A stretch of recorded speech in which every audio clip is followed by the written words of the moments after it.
Ladies and gentlemen, welcome back to the channel. Welcome to another episode of the Greatest Superstar Tournament. Man, oh man, this has been an exciting ride so far where we see the best of the damn best. And I know this is controversial, folks. I get it. Trust me, I understand it. I know it's controversial to have this man, Benoit, in Greatest of All Time Tournament, but I don't care. I really don't care. He is one of the greats. He is one of the GOATs. He has to be acknowledged. And this has been our lineup so far. You've seen Dean Ambrose and Rikishi advance, Goldust, Bam Bam Bigelow, Terry Funk, Eddie Guerrero, Umaga, and AJ Styles.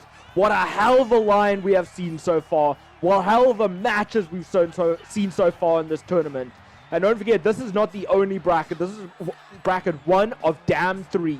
96 superstars in total get to run through the tournament and be known as the greatest of all time.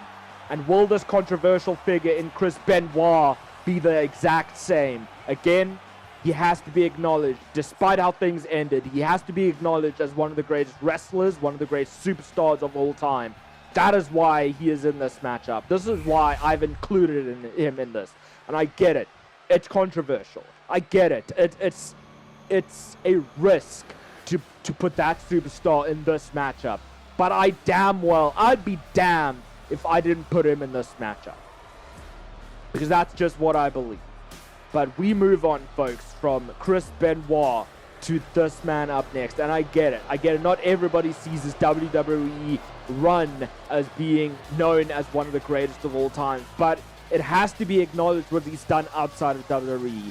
TNA, maybe not TNA, sorry, but New Japan, the Bullet Club, just so many other indie promotions as well. He really did so damn well on his own, outside of the WWE mantra, outside of the WWE promotion. Did so much and deserves to be acknowledged as one of the greatest of all time. That's why he's in this tournament. The big question is, will he be able to actually make it to the very end? Only time will tell, and I'm excited to see what he brings. And I hope you're ready for this one, folks. Hopefully you haven't switched off just by seeing that man. Like, I really hope that you understand where I'm coming from by including him in this. Because again, he deserves it. He really deserves to be here. Whether he makes it through to the next round or not, I do not know. It will be interesting to see your feedback on if he does. Because again, remember, I have zero control over this. I have no desire to get involved in who wins this matchup. I may play favorites. I may be biased at times as to who I do want to win, but I will not control it. I say fair game. Let these superstars fight it damn well out to determine who truly is the best of the best, who truly is the greatest of all time. And now Benoit trying to get a bit of control, maybe going for that headbutt early. No, calling him to his feet, calling Finn Balor to his feet, crossbody. I think he knew straight off the bat that it was too early to call his shot on that headbutt. And remember, you can exert as much energy as you really like in this matchup, because it's not like a gauntlet match where you have to face another superstar straight away. This is a tournament. You have a week-by-week basis. You have a bit of rest between your matches.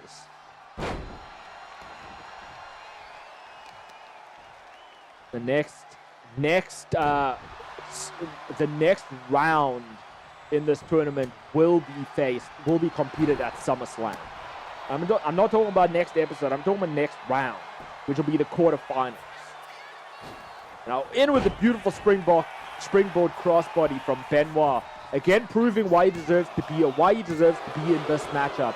So damn athletic. Such a damn good wrestler is Benoit. Now knee strike to the back of the head of Finn Balor. Now going to the top rope. Looking for a high risk momentum, and he capitalizes. He hits it with full force. Reminding everybody who the damn well he is as Finn Balor goes into the steps, but straight to his feet. And the referee has officially begun a count in this matchup. Remember, if you are both counted, if there is a draw in this matchup, neither superstar will go on to the next round, which means whoever does go to the next round will get a bye. And quite frankly, I don't want to see that, but if it happens, it happens.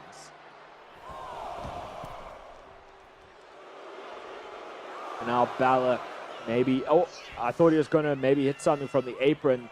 Decided against it, maybe realized he needed a different strategy, a different approach. Shoulder breaker to Benoit, making sure that he cannot hit that crossface if he wants to set it up. And now Benoit playing to the crowd, saying he's got this. He's got this match in the bag.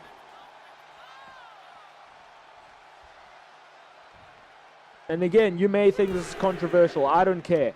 Controversy creates cash, as they say. The more controversial, the more eyes I might get on this match, quite frankly. And beautiful strike from Benoit. But just like that, Finn Balor fighting back. Calling Benoit to his feet. Telling him to get up, get up, get up. A nice chop. And now knee strike to Benoit. Now throwing Benoit to the outside. Going off. Is he going to hit him? And beautiful, beautiful suicide dive. I believe Tope Atomico. Something along those lines. Some sort of tope is all I know. And this is awesome, is the crowd chanting. And rightfully so. When you have two top superstars, top tier athletes in a match like this. And that looked like it was meant for a leg drop perhaps, but it didn't fully hit. And it was good on Balor trying to capitalize, trying to keep on it, but unfortunately that allowed Benoit enough time to gain his composure, to capitalize. And I'll keep up from Balor, but just like that, the comeback from Benoit. Double clotheslines, grabs the leg, sweeps the leg, just like, hold on, that's JD McDonough. Let's not forget, JD and Balor, not only in Judgment Day, but very, very close friends. So it's fitting that JD McDonough is out here to help his partner, to help his friend. In with the rope, referee slow to the cover, and that allowed Benoit to kick out, not even a 1 count. But just like that, sling blade to Benoit. And now Finn Balor going to the top rope. Gonna hit coup de grace! Coup de grace! Hell yeah! Hell yeah! And I'm excited. It's not that I'm playing favorites. It's not that I want Benoit to lose. But I mean, that was exciting. And you have to imagine controversial fashion if Balor would have gotten the victory straight after that. After an interference.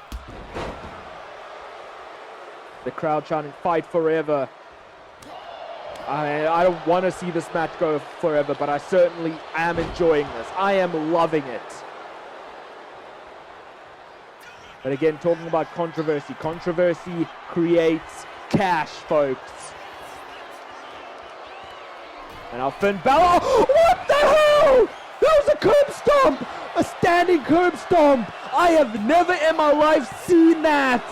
But still a kick out! Still a kick out! What the damn hell? Talk about seeing something new taken out of the arsenal of Finn Balor. I had never in my wildest dreams seen Finn Balor do that. But Finn Balor has been in full control since that interference from JD McDonough. And I'm not going to lie, folks, this may have been a bit of a slow start to this match, but this has been absolutely freaking awesome.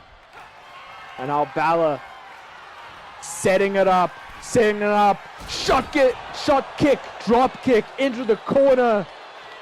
And now Balor, usually that's the setup, folks. Usually that's the setup, coup de grace. Third straight coup de grace to Chris Benoit. There you have it, folks. And I know this has got a lot of people on their feet. They're so damn happy, so damn excited that Benoit lost that match. Quite frankly, I wouldn't have minded either way. If Benoit came out on top, I would have still been happy. But the fact that Balor actually came out on top still makes me happy as well. Because Balor well deserves that, folks. He absolutely well deserves that victory because he has been slept on for far too long. He has been underutilized for far too damn long. For him to advance in this greatest of all time superstar tournament, man, you love to see it. Makes me so damn happy, so damn excited. Will Balor be able to make the end, though? That is the big ass question, because he's still got a long damn way to go. But what a hell of a competitive matchup that was. And you may say, I mean, this was damn impressive. The coup de grace, standing coup de grace from Finn Balor. That excited me to the core, to the absolute damn pits. That was amazing. And this here, right here, folks, the beginning of the damn end. Shotgun dropkick into the turnbuckle. Followed up by the coup de grace for the third and final time. Your winner was Finn freaking Balor. 1, 2, 3. And let's look at the updated brackets, folks. Finn Balor came out on top against Chris Benoit. Now advances to the very next round. And you won't have to need to wait to see who advances next, folks, because that matchup is coming up next as Finn Balor celebrates his well-deserved victory. Man, you don't have to wait very long for the next matchup, because the next matchup is coming up next. Folks, let's frickin' go. And up next, folks, it is Kofi Kingston. Brand new attitude, new attire and all. Just not even celebrating with the crowd anymore. That's where he's at. There's a reason why the crowd boos this man along with Xavier Woods. There's an absolute damn reason for it. Because Kofi Kingston, Xavier Woods, they turned their backs on their best friend Big E. A man that really made the New Day what it was, to excite the crowd and everything. Now just turn their backs on him and turn their backs on the fans. How dare you, Kofi? How dare you? Still excited to see him in this matchup because he has been in this company for too damn long. And quite frankly, deserves that top spot. Deserves to be in this tournament. No doubt in my mind about that. And Kofi Kingston could very well get his ass handed him tonight because he is facing a legend, a Hall of Famer, the Elvis impersonator. It is the Honky Tonk Man. For the longest time, he held the longest IC title reign until Gunther beat that reign. But nonetheless, still one of the best of the best, especially for his era, man, for his time and age. Man, he was the best, man. And I cannot wait to see him compete and potentially beat the smile of Kofi Kingston's face. Here we go. The crowd, wow, the crowd is actually behind Kofi right now. As of right now, but maybe that's just trying to taunt him. Don't get me wrong, Kofi is again, he deserves to be in this tournament, but still, the very fact that the crowd will chant his name, but maybe just to taunt him a bit.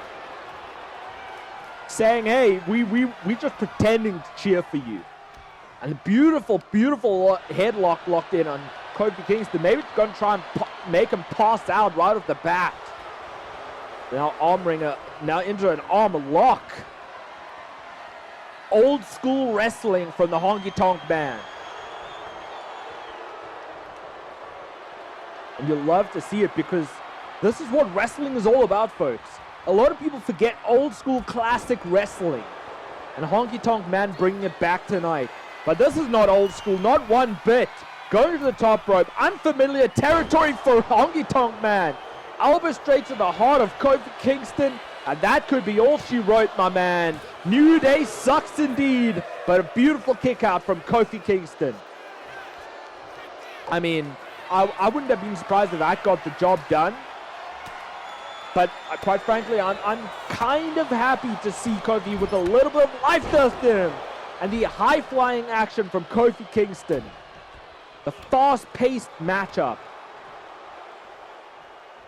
just goes to show you that Kofi Kingston out of nowhere can hit something big and massive. Going to the outside of the ring now, but for what? For nothing. For a moment breather, but that allowed Honky Tonk Man to get straight back in it. A shot to the gut of Kofi. Kofi, I should say Honky Tonk, choking the life out of Kofi Kingston. That is the reason why Honky Tonk Man was Intercontinental Champion for so damn long.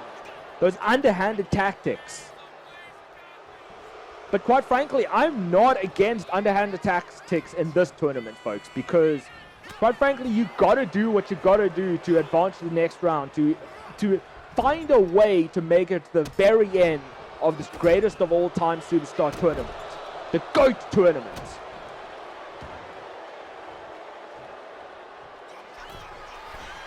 And out to the top rope again. Will he succeed again? Second time around. Those high-flying, high-risk action maneuvers certainly in the favor of the Honky Tonk Man tonight. And the trifecta with those fist drops.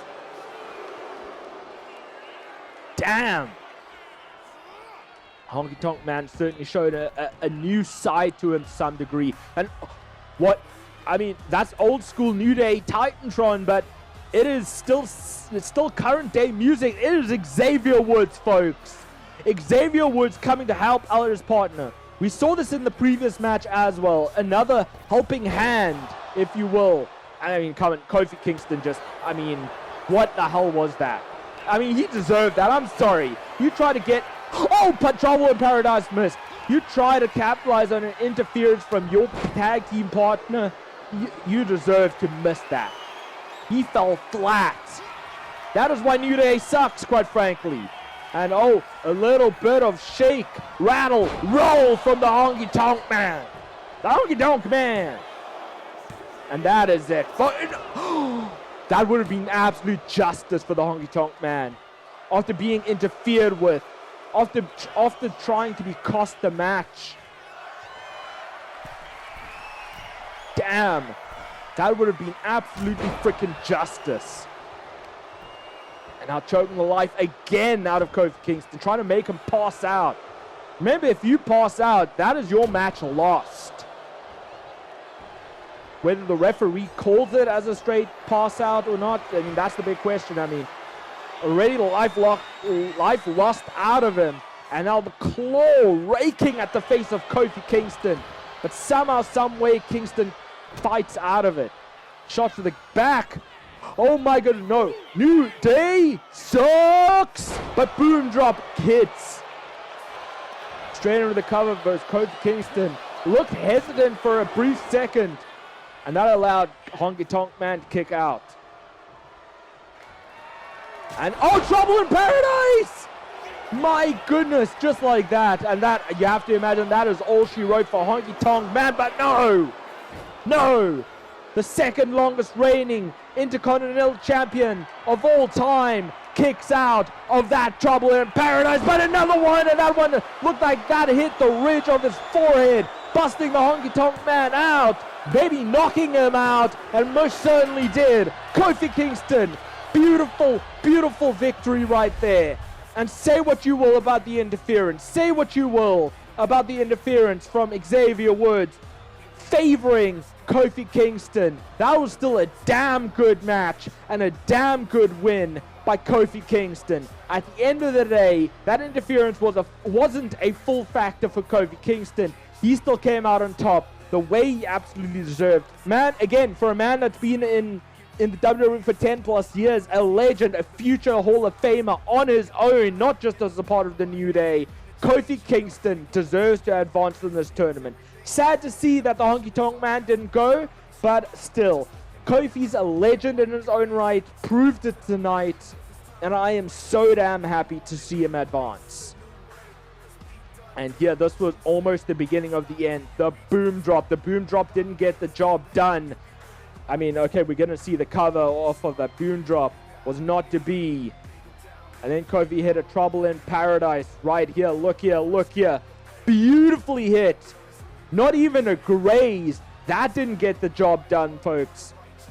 But then you will see what will line up a second Trouble in Paradise and then advancing in the tournament. In the next round, the quarterfinals, man, we are going to...